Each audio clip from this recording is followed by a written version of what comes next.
Pour rester libre, il faut être craint. Pour être craint, il faut être puissant.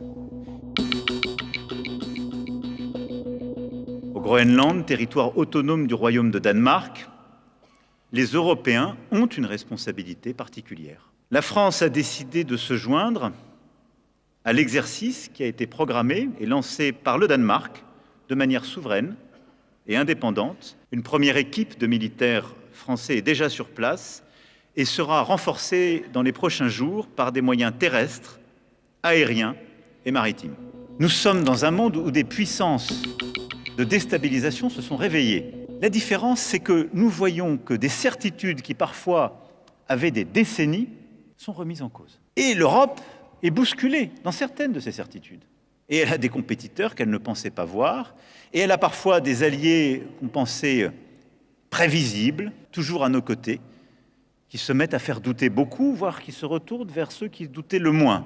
Et puis, un discours qui parfois sème le doute, y compris chez les alliés par certains, mais en tout cas, un nouveau colonialisme qui est à l'œuvre chez quelques-uns.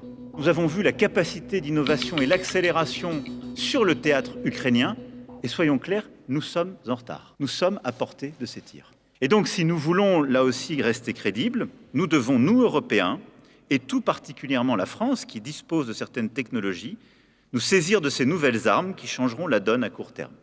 L'actualisation de la loi de programmation militaire prévoit pour la période 2026-2030 un effort supplémentaire de 36 milliards d'euros, dont 3,5 milliards d'euros dès 2026, pour préserver la crédibilité opérationnelle de nos armées et faire face, si nous devions y être confrontés, à un engagement majeur d'ici 3 à 4 ans. La campagne de recrutement vient de débuter et en septembre prochain, les premiers appelés du service national feront leur classe pour venir renforcer les rangs de nos armées et renforcer la résilience de la nation.